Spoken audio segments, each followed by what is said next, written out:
Hello and welcome to News Today here on your Journey Channel Multi TV. This bulletin is available on your Multi TV Digibox, also available on your Go TV channel 144 and your DSTV channel 421. Coming up this hour, brewing tension at Besiasi in the Central Region as supporters of the opposition New Patriotic Party and the governing National Democratic Congress clash. We'll take you to the region following fears of a possibility of reprisals. Progressive People's Party to cite Electoral Commission for contempt as it heads to courts over a 50,000 Ghana cedi filing fee. And fresh protests by workers of State Power Distributor Electricity Company of Ghana with the imminent announcement of a private concessionaire. We have details of these stories and a lot more coming up in the next hour. We also have updates in the world of business, sports, entertainment, and some international news, all coming up in this 1 hour bulletin. Stay with us.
Ms. Kwabena Chenche Hinibwati, many thanks for joining us here on News Today. In our first story this hour, and workers of State Power Distributor, the Electricity Company of Ghana, have been protesting the continuous stay in office of the Managing Director for the company, Robert Jamna. Well, Mr. Jamna, we are told, according to the workers, passed the retirement age and should be removed from office. Well, Matilda Omega earlier today was at the Electricity Company of Ghana head office here in the capital Accra, and she's joining me in studio now with some more on what's happened this morning. Matilda, many thanks for joining us. So what was the situation when you were leaving the place this morning? Yes, so it appears management had no idea of this meeting, this demonstration or protest, I should say, because according to the, I earlier spoke to the PR for the ECG, and he said that they are surprised as to these workers coming together because they know that they are supposed to be at work today, and these ECG workers we are talking of, workers coming from across the regions.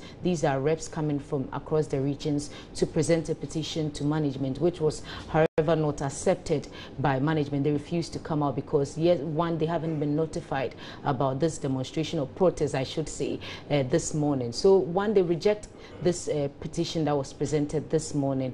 But the chairman, the National Secretary for the Electricity Company Workers Union, I spoke to him earlier, and he raised some concerns as to why they've been demonstrating this morning to put their message across.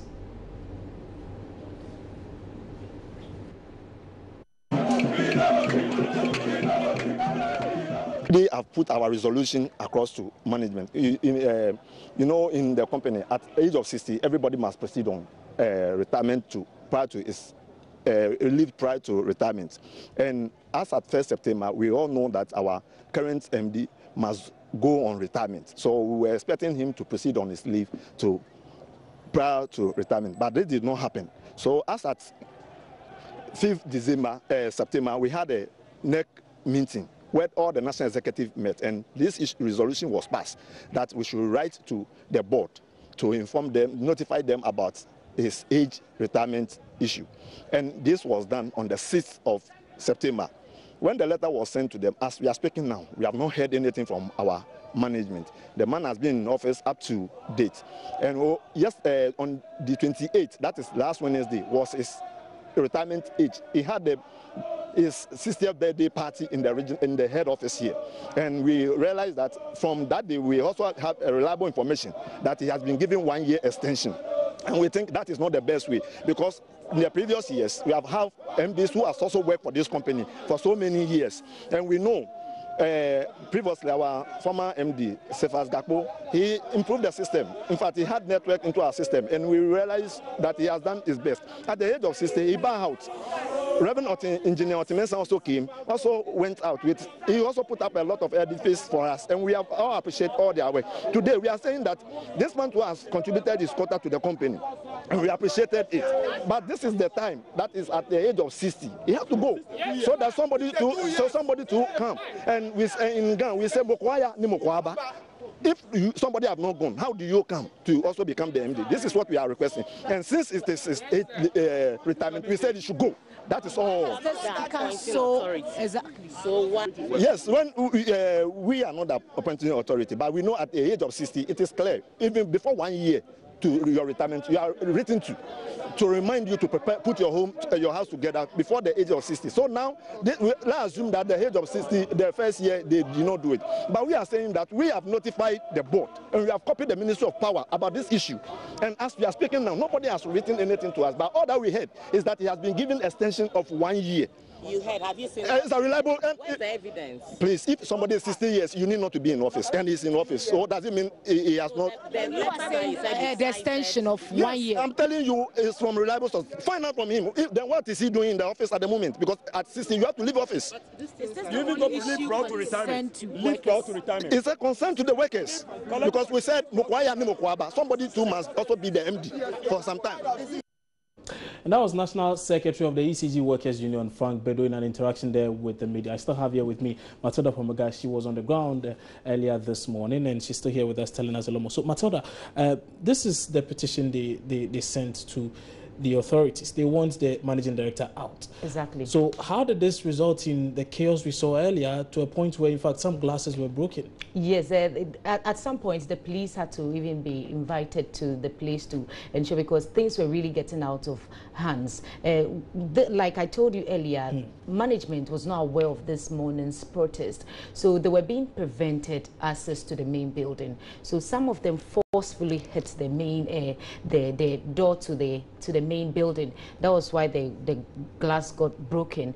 But the police were later invited in to come and then to disperse the workers. They were insisting that this is their premises and they have all that it takes to demonstrate or to protest. But the police insisted that they were abusing the law, so they had to be dispersed, and later they had to reconvene at TUC to speak to us and then tell the issues that they think that government needs to address as a matter of urgency. Okay, so now they tried presenting a petition which was rejected, by the way. Rejected. So what's the next line of action? So they are saying that they are hoping that the government will listen, especially the president.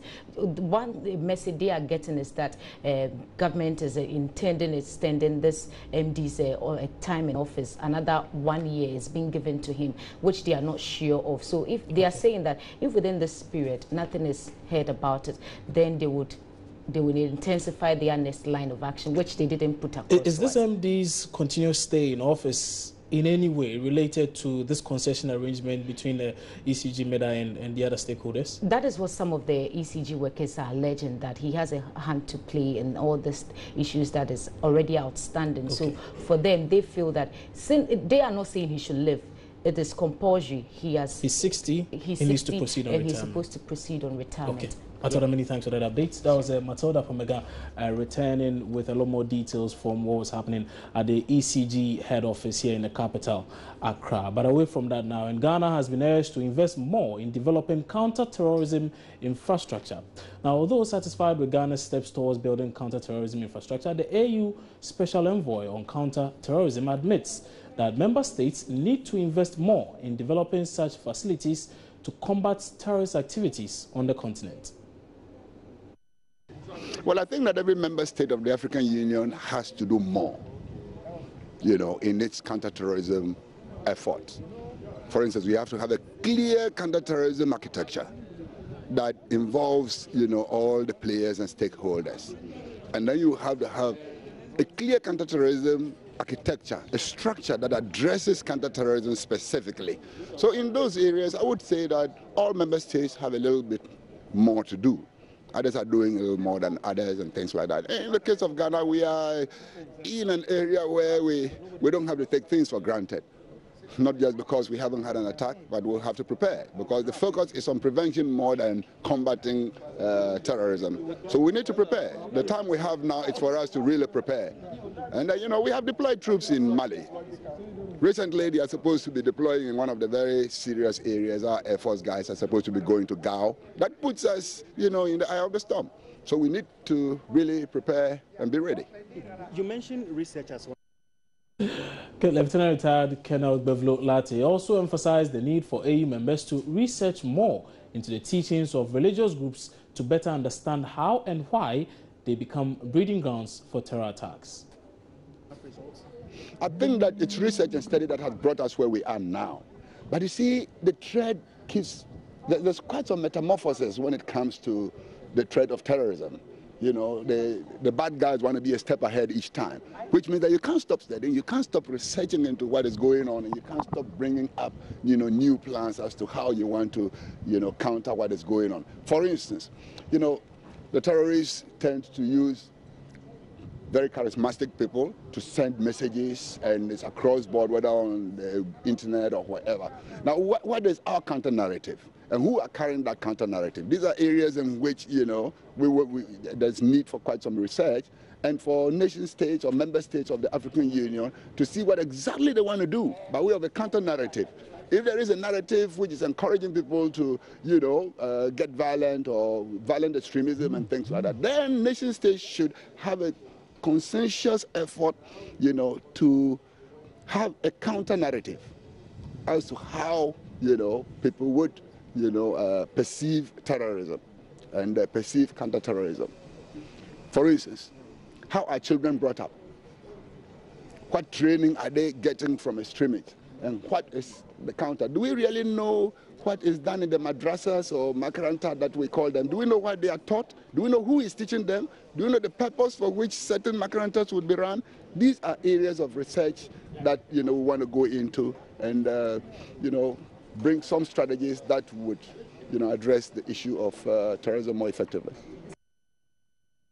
Now, residents of ASHALAJA say they live in fear due to incessant robbery attacks in the area. According to them, these attacks have been fueled by the absence of a security post in the community.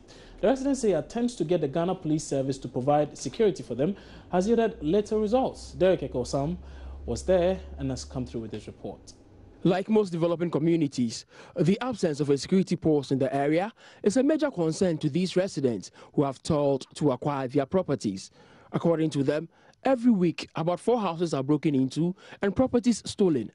They believe the absence of a security post in the area is a reason these attacks keep increasing. The provision of a police post and patrol services, according to the residents, is long overdue. We live in fear simply because there have been packets of robbery and attacks, and then stealing of our assets in this town. I have been a victim because my motorbike was stolen here. How long ago was it? That's about a year now. Yes. Well, early in the morning, I parked it early in the morning, and then I forgot to have locked it. And then by 3 to 4 early dawn, I was preparing to go to the mosque. I came out, there was no motorbike. We need security in life. If there's no security, then you are living in fear. And life and properties are lost. There are several containers along the road, and robbers has attacked. I think they cut at the back of the containers, and they robbed certain things inside, what they were selling in it. Well, what we want is that the government should provide us with a police post so that these menaces can be kept here. We want security here, we want police posts, because about last week, the guys come break some of our friend shop, So always you hear, today this today, this today, this today. If you have something, then the thieves come and take it away. We don't know the reason why. But if you have a police post here, you'll be free. While they wait for the Ghana Police Service to come to their aid, the residents have set up watchdog committees to fortify the area. But these committees appear helpless as they lack the requisite training and logistics to combat crime in the area. For Joy News, Derek Akosam. Meanwhile, head of the Akwano family of ASHALAJA, Ni Adams Adi I, says plans are far advanced to construct a police station in the area. Ni Adi says the unavailability of funds is the main reason the project has stalled. We discussed this issue with the Chief Executive of Ghana South and the Commander of Amasman Police District Headquarters. So they asked us to prepare, and by preparing we have to find a land location where the police station can be placed at. So we call, and the police, the chief executive and his members came down. So we proposed a nearby, just at the junction where the taxi rank is, to place the police station. So about 3 weeks ago or so, 1 month, the chief executive came and cut the sod to let the police station take off. And according to them, we have to do it something like district police headquarters, whereby we need the building plan from the chief executive. So we tried, but we saw that there's no time there. So we have to prepare one ourselves. So we pay the architect and prepare one for us. I have to give a copy to the chief executive and send one to police headquarters for readiness. But already we have discussed with the youth and those sellers around the road and in the town to help us to put up this police station, and they are willing to do it. You're watching news today here on your Joy News channel Multi TV. It's also available on your Go TV channel 144 and your DSTV channel 421. We return shortly to bring you a lot more stories. Stay with us.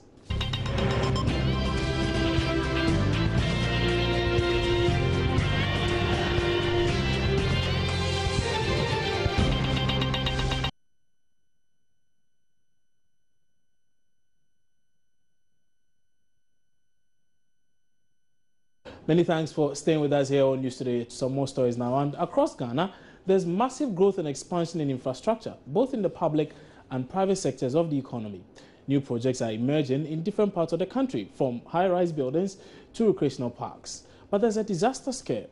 The Architects Registration Council of Ghana has warned of grave consequences if the country's population does not match up to architects in the planning and development of the environment. Now, in the following report, Johnny's Latif Idris explores the level of involvement of Ghana's architects in the development of the country's built environment.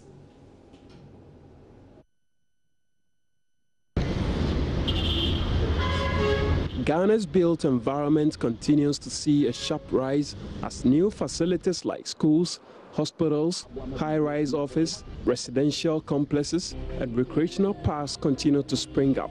There is, however, concern that the construction of many of these facilities have been done without the crucial input of the master builders, the architects. Here at Opebia, we have a major intersection with different roads leading you to various parts of the national capital and out of it. The road behind me leads you straight to the Tetakwashi roundabout and out of Accra. This very one leads you to 37, which takes you straight to Accra, and the very one in front of me will take you straight to Kaokudi and other parts of the capital. But the unfortunate thing is that if you look around here, there are no signages at all telling you where a particular road leads to. So if you are a visitor and you are in town, your guess is as good as mine. It is highly likely you get missing. Right from the start, many projects lack certain basics of construction and planning. No directional signs on roads, lack of proper divisions on roads under construction. That's not all. There is also the difficulty in using footbridges in Ghana. Even though the newly constructed bridges have provisions made for both the physically challenged and the able-bodied, there aren't any of such provisions made for the old ones that continue to serve a good number of the population. Places of worship also fall short of the barrier-free concept. The 2000 mosque in Adabraka, a suburb of Accra, has this long staircase as the main access route for worshippers who visit the mosque. The situation makes the facility inaccessible to the physically challenged. The development, according to the registrar of the Architects Registration Council of Ghana, Stella Na Jagble Ahiaba, is because Ghanaians have over the years failed to value the place of architects in the country's built environment. She, however, warns that the larger population could pay gravely if the trend continues. The architect begins with a concept and carries it through, and so many factors are considered in coming up with a concept and in designing a house. The lay person may see lines, a lot of lines, but every line has a meaning. Every symbol on the drawing has a meaning, and leaving out any one of them brings a lot of cost to lives, cost to property, cost to investment. If a building is designed or a building is constructed without the involvement of an architect, you may see the building beautiful on the outside, but functionally, how does it work? A lot of people have developed sicknesses and diseases not because of anything, but because of the building they live in.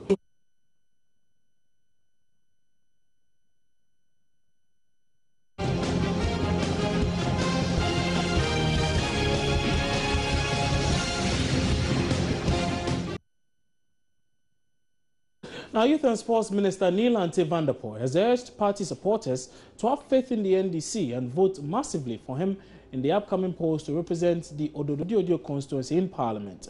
Speaking at his campaign launch over the weekend, Mr. van der Poel accused the NPP of neglecting the Ododo constituency during its 8 years in office. He assured party faithful he would construct the ASHALAJA markets, the Rollins Park, among others, if he is retained. Now, here are sights and sounds of what transpired at the launch.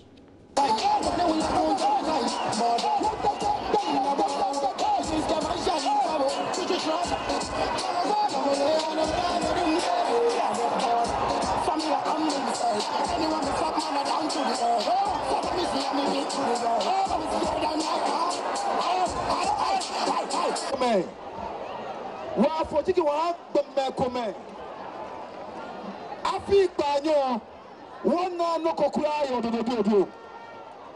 Cafe kame banyo bia ma akachie. Se kwatni kwaso be ma wontuma. Se ni bi. Nye bia ma aka 8 years na maye wono. Keja 2000. He gave some people 8 years and they did nothing. When they come to you to ask for re-election, ask them to tell you what they have achieved. They did nothing between 2001 and 2009. We are constructing schools, roads, and renovating hospitals. We are also constructing new stadia. They said we couldn't do it, but we have.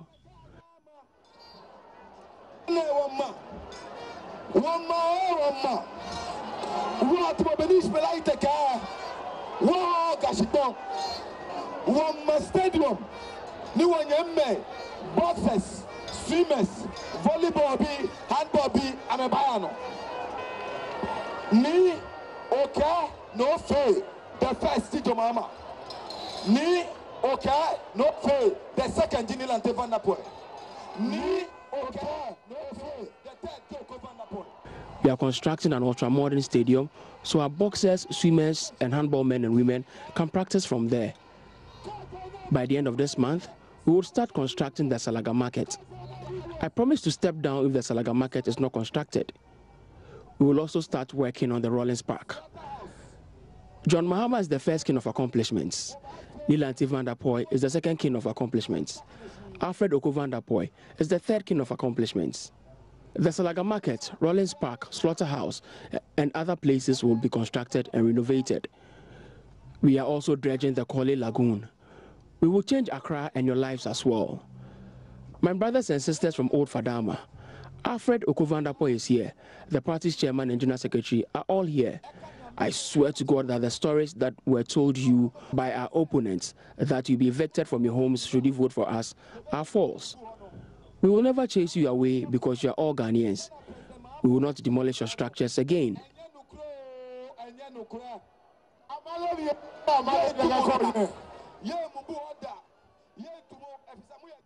Now, the New Patriotic Party is asking its members who have filed to contest for Parliament as independent candidates to rescind their decision. Ashanti Regional Chairman Bernard Nchubuesiako says those who respond to the call will be protected by the party. Unconfirmed reports suggest losing parliamentary aspirants in the party's primaries have filed as independent candidates for December 7. At a campaign launch and fundraising of Kwadasu constituency, Mr. Nchubuesiako said such defection could badly affect the party's electoral fortunes.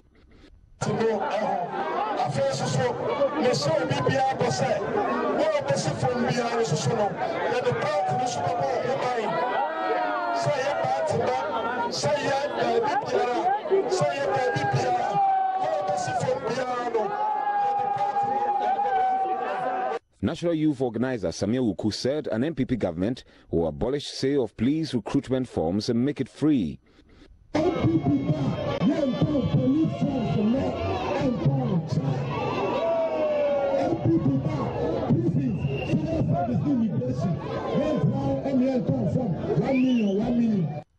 Former Minister in the Estwa Akufo administration, Dr. Kofi Konadu Apreku, stressed peace among the rank and file of the party for victory in December.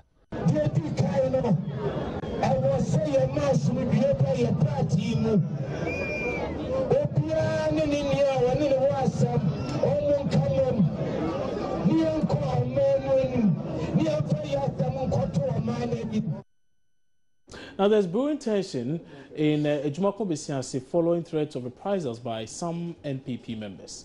The threats follow an attack on 5 of their members, leaving them with degrees of cutlass wounds by some suspected NDC activists. The police is currently on high alert to avert further clashes between the two. We're unable to bring you a conversation with the police on this very issue. We will do that in subsequent bulletins right here on your Joy News channel. You're still watching News Today here on your Joy News channel, Multi TV. Time now for some business with Emmanuel Abojiri. Stay on.